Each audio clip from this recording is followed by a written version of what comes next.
You're listening to the UnSafe Bible with Pastor Ken Brown.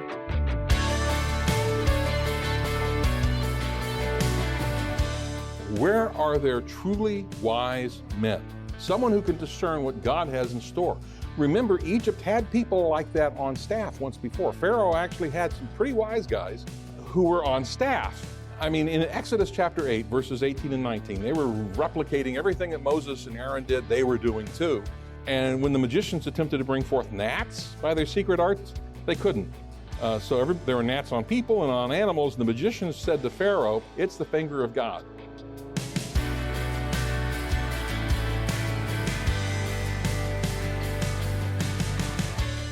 Many prophecies of the Old Testament, which seemed unlikely even 100 years ago, are now coming to fruition due to political forces in the Middle Eastern region. Today, Pastor Ken reminds us these prophecies are coming true today.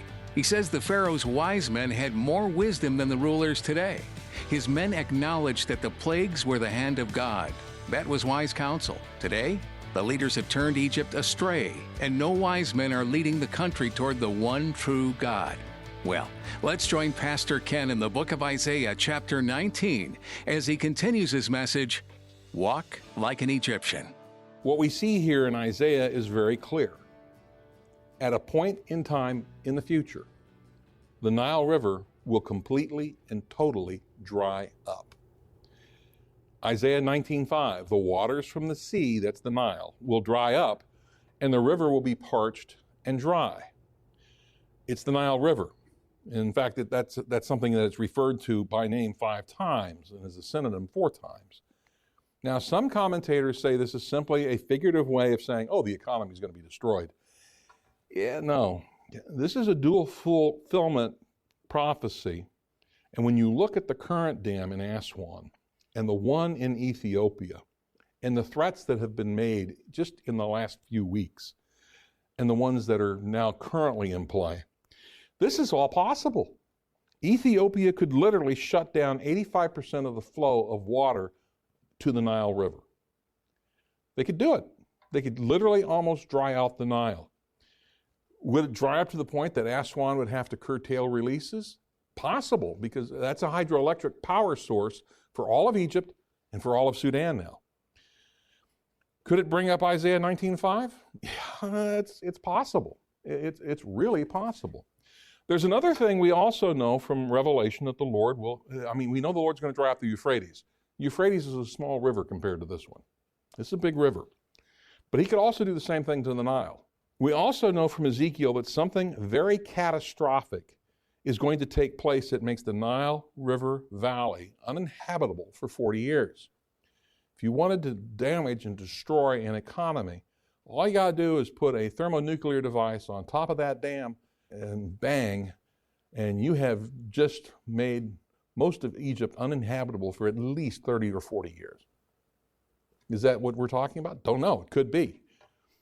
The Bible doesn't tell us anything beyond it being 40 years, and when you say 40 years, you're going like, what kind of weapon did they use that it kills the animals too? All of these items combined, plus the pending catastrophe, the war, the drying up of the Nile, anybody who's in leadership in Egypt, it's going to be a little mind-boggling, don't you think? They're going to have a problem dealing with it. So we see the opinion of the Lord about those leaders who currently are in Egypt and the ones who will be there in the future. Verse 11, the princes of Zoan is the capital at the time of Isaiah of Egypt. It's located in the Delta area in Lower Egypt. The Lord says the princes of Zoan are mere fools. What do you really think about them, Lord? They don't know what they're doing. The advice of Pharaoh's wisest advisors has become stupid. Again, very clear statements from the prophet, and this is God's attitude about the leadership there. How can you men say to Pharaoh, I'm a son of the wise, a son of ancient kings? Well then, where are your wise men? Please let them tell you, and let them understand what the Lord of hosts has purposed against Egypt. The princes of Zoan have acted foolishly. The princes of Memphis, that's another capital city of Egypt, have led Egypt astray. They're deluded. Those who are the cornerstone of her tribes have led Egypt astray. The Lord has mixed within her a spirit of distortion. They have led Egypt astray in all that it does. As a drunken man staggers in his vomit, there will be no work for Egypt which its head or tail, its palm branch or bulrush may do.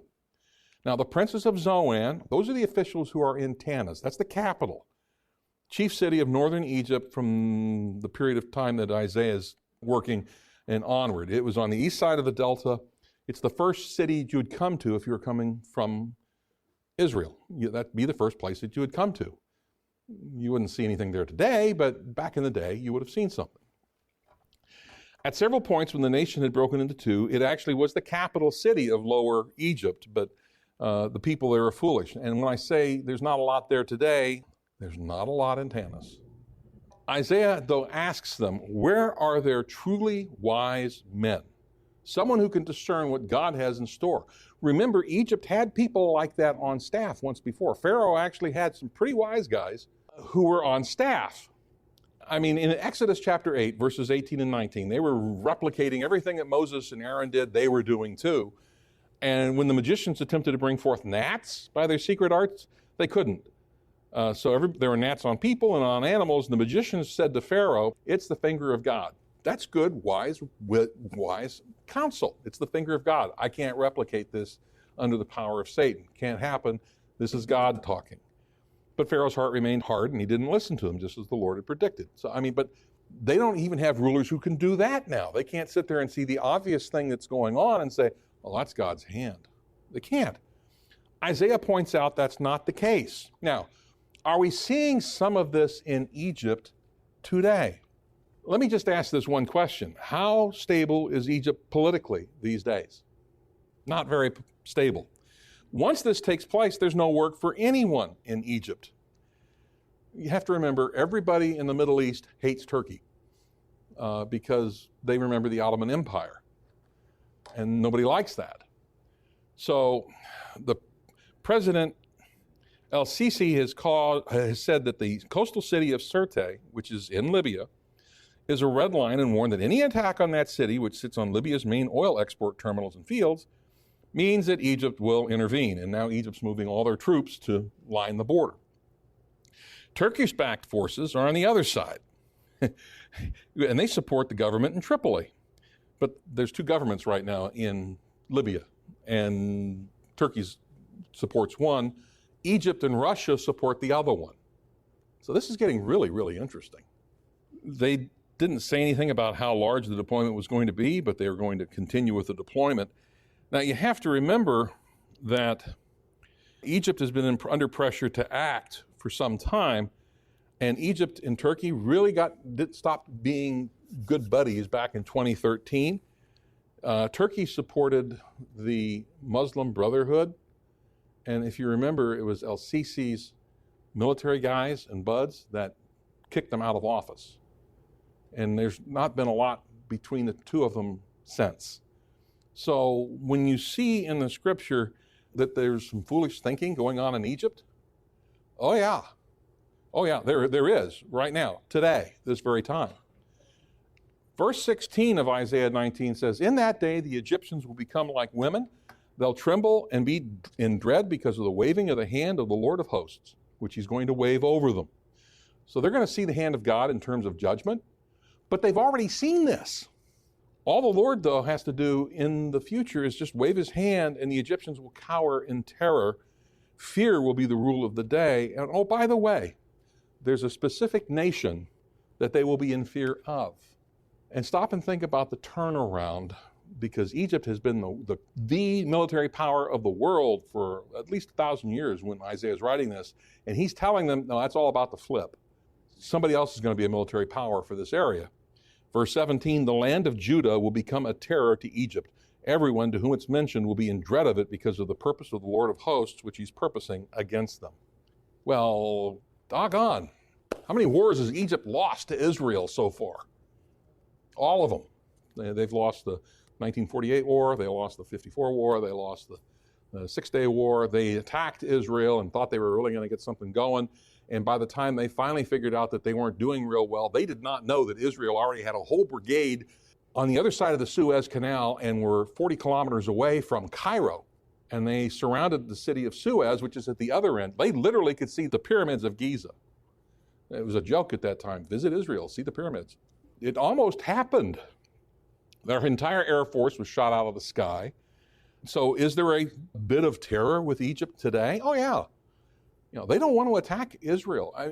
Why did al-Sisi's army buddies kick out the Muslim Brotherhood? Well, the Muslim Brotherhood started saying, we're going to do something about Israel. And they're all going, oh no, we're not. We've gone down that road before. It didn't end well for us. And bang, he's out of power just that fast. By the way, all throughout the Sinai Peninsula, there are reminders of how well Egypt did. It's all throughout the Sinai. Of course, they built a monument around it saying, these are our brave soldiers. No, they just left it where they stopped it. That's really something when you stop and think about it. The land of Judah will become a terror to Egypt.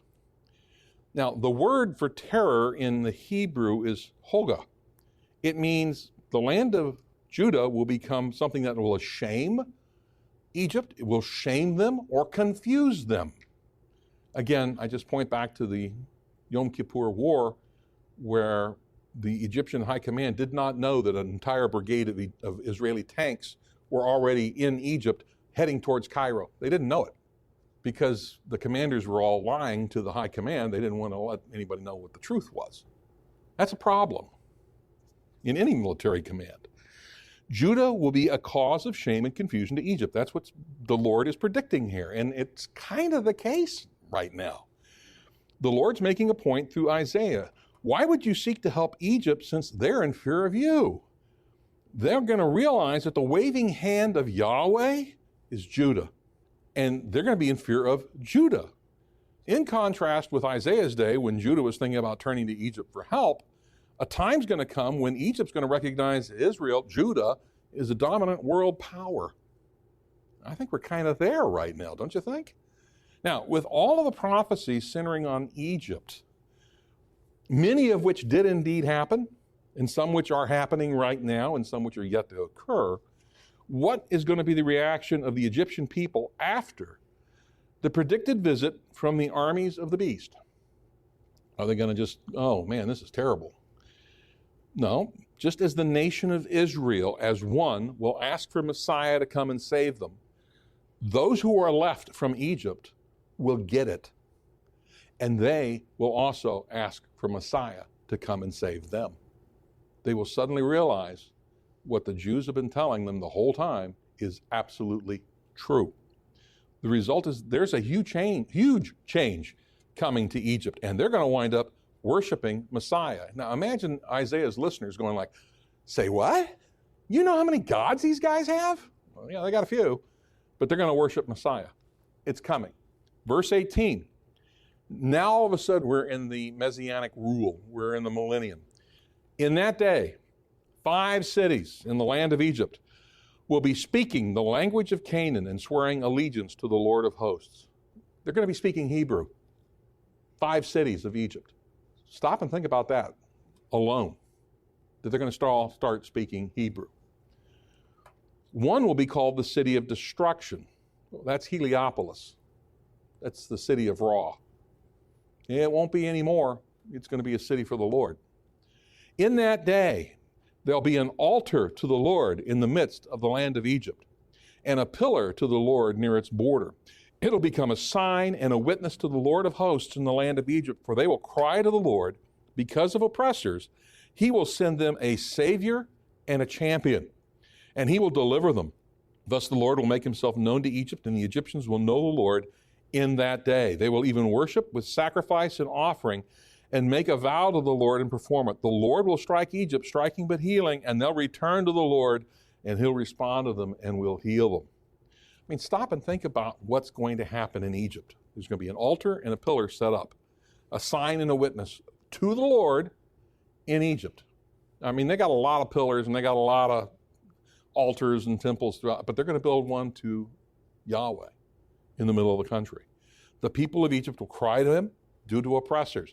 This is a picture of Israel. What did you do when you were in Egypt? Well, we cried to the Lord because they were oppressing him, and God took us out and saved us. Well, he's going to do the same thing for Egypt. Say what? Our God, Yahweh, is going to do that for them? Yeah, he's going to do that for them. You don't understand the geopolitics of what's going to be going on at the end of the age. You don't understand that there's going to be this army running amok, destroying everybody and everything, and that there's going to be some massive destruction going on in Egypt. And they're going to realize that Allah is not going to help them. Only Yahweh can help them. And they're going to pick up on that, and they're going to go that direction. It's going to be an urgent prayer. God will answer the prayer, and he'll send him a deliverer, and that's Messiah. That's who's going to come to save them. Now, the city of destruction, Heliopolis, it was a monument to Ra. And if you look at photographs from there, there's a temple to Ra in the middle of the city. They're going to swear allegiance to Messiah. When we arrive as part of the army of Messiah, which we studied specifically in the book of Revelation, we see that the first military action takes place south of Jerusalem, out towards the area of Basra in what used to be Edom, which is now present-day southern Jordan, northern Saudi Arabia, bordering Egypt, all in that area. God's delivering Egypt. God's delivering Israel, and then he goes into Jerusalem. Egypt, now here's how dramatic this is. And again, stop and think like a Jew, and you're listening to Isaiah, okay? And here's what you're being told. 1, Egypt is going to express their love and devotion and gratitude to Yahweh and King Messiah in all the ways that are appropriate for the time that they're living in verse 19. What? I mean, the language that's used is stuff that they would understand, but everything that is appropriate for worship when Messiah saves them, they're going to do. They're going to worship him.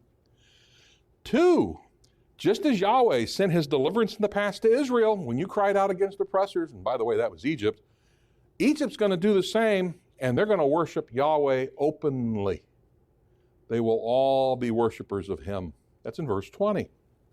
3, the people of Egypt who will be openly worshiping Yahweh will now experience relationship with him. That's unusual too. Now, you've got Coptic Christians in Egypt right now, but that's only a small percentage of the population. That's like 10, 12%. And if they're believers in Jesus Christ, they won't be here when this is going on. Now, the knowledge, though, will come through the positive aspect of experience with him. And just as Judah knows and does ceremonial worship and obedience, so will Egypt, and he will heal Egypt as a result of it. They're going to have problems with, the people that Isaiah is talking with, really? We're talking about the same country, right? We're talking about Egypt? Yep, that's what's coming. 4, Egypt is going to be fully in relationship with Yahweh, just like Yahweh's in relationship with Israel. Huh? How can that be? Well, we're way on the far end of the tribulation is how that can be. Now, if all of that is not dramatic enough for Isaiah's readers and those who are listening to him, wait till they see what's coming next. It's breathtaking at this point to someone living in that day and age to say, we're talking about Egypt, right? We're talking about those idolaters who have, they worship dung beetles, okay? Give me a break. Well, no, they really do. Okay, so they have a God for everything, but they're going to worship Yahweh. It's breathtaking.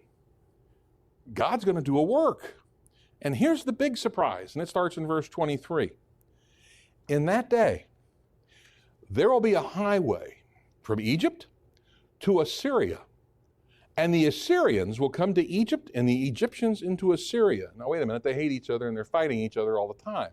They're going to build a highway? Oh, and the Egyptians will worship with the Assyrians. Shut up, really?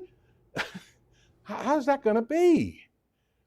It says, in that day, Israel will be a third party with Egypt and Assyria, a blessing in the midst of the earth, whom the Lord of hosts is blessed, saying, blessed is Egypt, my people, Assyria, the work of my hands, and Israel, my inheritance.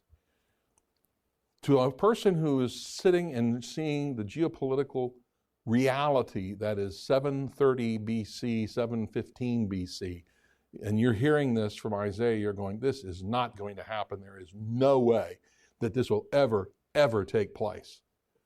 And yet, we look at it now and we say, yeah, it could happen. When Jesus returns, it all could happen.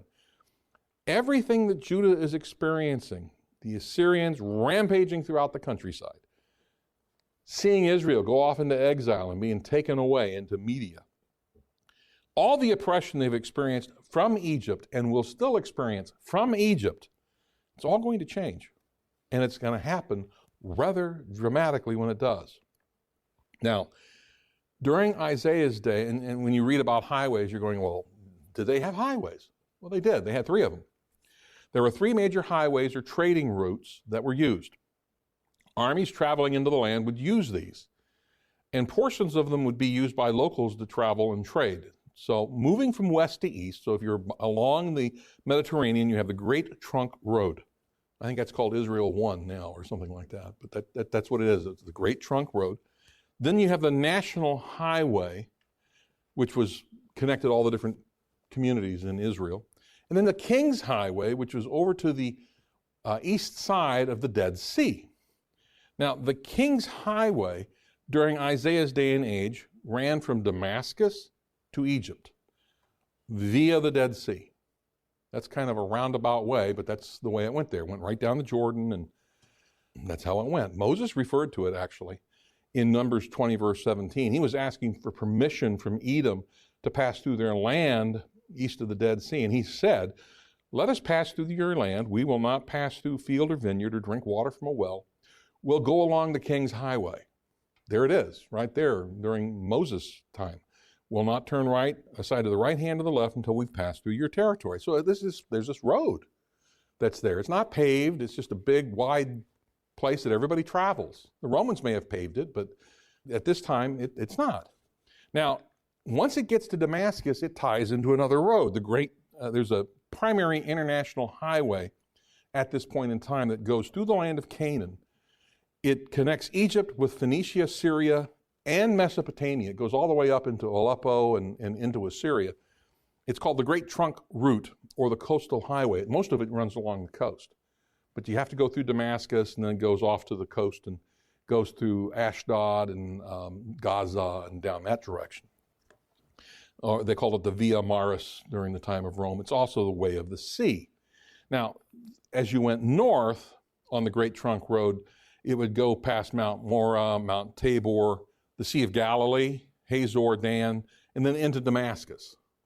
Then it would continue north into Damascus up to Aleppo. So you're into Assyria by the time that you get to the end of the road. But what is being described by Isaiah is an entirely new idea. All barriers to trade and communication between all of these nations, between Assyria and Egypt, are now gone. They're gone. Envision a 8-lane freeway going from downtown Cairo to downtown Jerusalem to downtown Mosul, Iraq. That was Nineveh. That's where Nineveh was located. And oh, by the way, it goes through Damascus on the way there. Do you think they could do that today? No. I've actually watched there's a television program where some guys actually tried to drive vehicles from Iraq to Egypt, and they found that once you left Aleppo in Syria until you got to the Golan Heights, there were no paved roads. They just didn't exist. So you're driving on desert floor. And today, that wouldn't be a lot of fun because there's landmines probably everywhere as a result of the war. But what's being described by Isaiah is an entirely new idea. By the way, if you look at a map today of Jordan and Israel, and you look at Eilat, which is the southernmost city in Israel, and to one side of it, as you look at it towards the west, is Egypt, and to the east is Jordan, and there are 2 roads that head north.